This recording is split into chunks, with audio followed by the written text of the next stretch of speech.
नमस्ते। इस हफ्ते के विश्लेषण में आपका स्वागत है। देखिए, एआई की दुनिया में खबरों की तो जैसे बाढ़ आ गई है और इस पूरे सैलाब के बीच में दो बड़े नाम हैं जो आमने सामने हैं। आज हम इसी टक्कर पर फोकस करेंगे। मतलब जनरेटिव एआई में जो हो रहा है ना, वो पागलपन रुकने का नाम ही नहीं ले रहा। हर हफ्ते कुछ ऐसा नया आ जाता है कि लगता है यार इसके साथ तो चलना ही मुश्किल है। रफ्तार अविश्वसनीय है।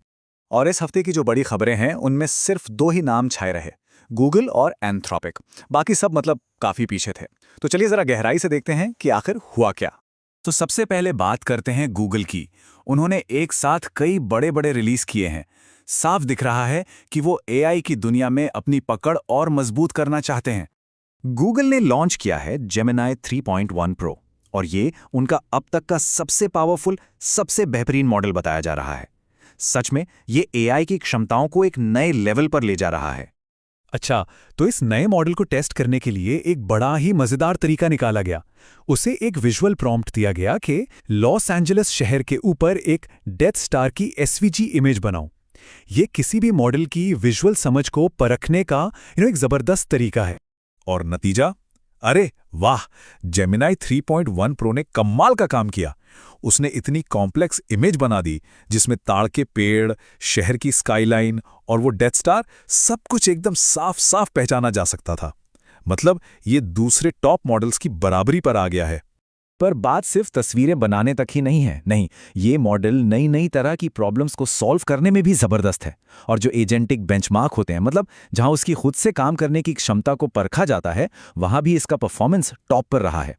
तो डेवलपर्स के लिए तो ये एक बहुत ही पावरफुल टूल बन गया है। और कहानी यहीं खत्म नहीं होती।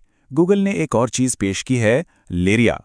ये एक नया एआई म्यूजिक जनरेटर है और मजे की बात यह है कि इसे सीधे जेमिनी के अंदर ही इस्तेमाल कर सकते हैं।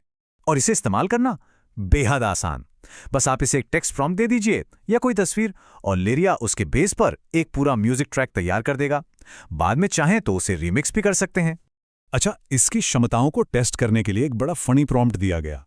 एक इटालियन एआई एजेंट के बारे में गाना बनाने को कहा गया। अब नतीजा जो निकला वो मजेदार तो था, पर प्रॉम्प्ट से थोड़ा हटकर था। ये दिखाता है कि हाँ, प्रॉम्प्ट को समझने में अभी भी थोड़ी बहुत दिक्कतें तो हैं। अब आते हैं गूगल के एक और टूल, नोटबुक LM पर। इसमें कुछ ऐसे अपडेट्स आए हैं जिनका लोग बेसब्री से इंतजार कर रहे थे। अब आप अलग अलग स्लाइड्स को एडिट कर सकते हैं, पूरी प्रेजेंटेशन को दोबारा बनाए बिना, और सबसे बड़ी खास बात, इसे पावर पॉइंट में एक्सपोर्ट भी कर सकते हैं। लेकिन एक मिनट, यहां एक कैच है। सबसे बड़ा सवाल था कि एक्सपोर्ट में क्या मिलेगा, एडिटेबल टेक्स्ट या सिर्फ इमेजेस? और जाहिर है ये सिर्फ तस्वीरें हैं, मतलब आप टेक्स्ट को एडिट नहीं कर सकते। तो हाँ, ये सही दिशा में एक कदम तो है, पर अभी भी काम बाकी है। तो ये तो थी गूगल की कहानी। अब पासा पलटते हैं और बात करते हैं एंथ्रोपिक की। इन्होंने तो जैसे ताबड़तोड़ हमला बोल दिया है। गूगल को टक्कर देने के लिए एक के बाद एक कई अपडेट्स निकाले हैं। ये एक बहुत तेज और सोची समझी चाल लगती है। ये कितनी तेजी से काम कर रहे हैं इसका अंदाजा बस एक नंबर से लगा लीजिए, 7। जी हाँ, बहुत कम समय में 7 अलग अलग अपडेट्स। जबरदस्त। तो चलिए फटाफट देखते हैं ये 7 अपडेट्स क्या हैं। क्लॉड के लिए remote control, PowerPoint extension, Figma connector, code security features, बेहतर डेस्कटॉप ऐप रिव्यूज और कोवर्क के लिए एडमिन कंट्रोल्स। ये जो मीम है ना, वो इनकी इस रफ्तार को एकदम परफेक्टली दिखाता है। अब ये जो रिमोट कंट्रोल वाला फीचर है, ये बहुत इंटरेस्टिंग है। ये सीधे सीधे ओपनक्लॉ नाम के एक पॉपुलर ओपन सोर्स टूल को टक्कर देने के लिए है। एंथ्रोपिक ने देखा कि लोग अपने एआई एजेंट को फोन से कंट्रोल करना पसंद कर रहे हैं, तो उन्होंने बस उसका एक ज्यादा बेहतर और ज्यादा सिक्योर वर्जन बना डाला। अच्छा, चलिए अब इन दो कंपनियों से थोड़ा बाहर निकलते हैं और एआई की दुनिया की बड़ी तस्वीर देखते हैं। कुछ और भी दिलचस्प खबरें हैं, नए हार्डवेयर और कुछ एक्सपेरिमेंटल टूल्स के बारे में। एआई हार्डवेयर को लेकर एक नई दौड़ शुरू हो चुकी है। खबरें हैं कि ओपन एआई 2026 तक कैमरे वाला एक स्पीकर ला सकता है, तो वहीं एप्पल 2027 में बिना डिस्प्ले वाले स्मार्ट ग्लासेस पर काम कर रहा है। ऐसा लग रहा है कि कंपनियां अभी भी ये पता लगाने की कोशिश कर रही हैं कि एआई के लिए सबसे सही डिवाइस कौन सा होगा। और अब एक बड़ा ही दिलचस्प सवाल।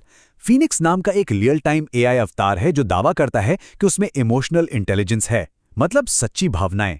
क्या ये सच हो सकता है? चलिए देखते हैं कि डेमो में आखिर हुआ क्या। ईमानदारी से कहूं तो ये मुझे बहुत अजीब लगा। मतलब नहीं, बस नहीं। अवतार का जो बिहेवियर था वो काफी अननेचुरल था। ये साफ दिखाता है कि असली इमोशंस को कॉपी करने में अभी हम बहुत दूर हैं। चलिए अब अपने आखिरी हिस्से पर आते हैं। यहाँ हम बात करेंगे इस नई होड़ की, इस बढ़ते कंपटीशन की और इसके साथ आने वाले कुछ खतरों की भी। तो एक तरफ एंथ्रोपिक अपडेट्स ला रहा है और दूसरी तरफ वो दुनिया से लड़ भी रहा है। उन्होंने चीनी लैब्स को अपने मॉडल्स की नकल करते हुए पकड़ा।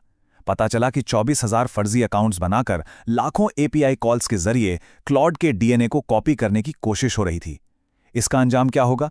यही कि ये मॉडल्स एक दिन कमोडिटी बन जाएंगे जिसे कोई भी कॉपी कर लेगा। और आखिर में एक चेतावनी। खबर है कि मेटा के एआई सेफ्टी चीफ के साथ ही एक घटना हो गई।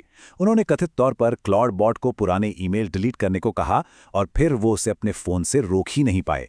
ये कहानी हमें याद दिलाती है कि ये टूल्स कितनी भी पावरफुल क्यों ना हो, अभी भी ये अपने शुरुआती दौर में हैं। थोड़ी सावधानी बहुत जरूरी है। तो ये सब देखकर एक ही बड़ा सवाल दिमाग में आता है। जब एआई इतनी तेज रफ्तार से आगे बढ़ रहा है तो आगे क्या होगा? ये एक ऐसा सवाल है जो हम सबको सोचने पर मजबूर करता है।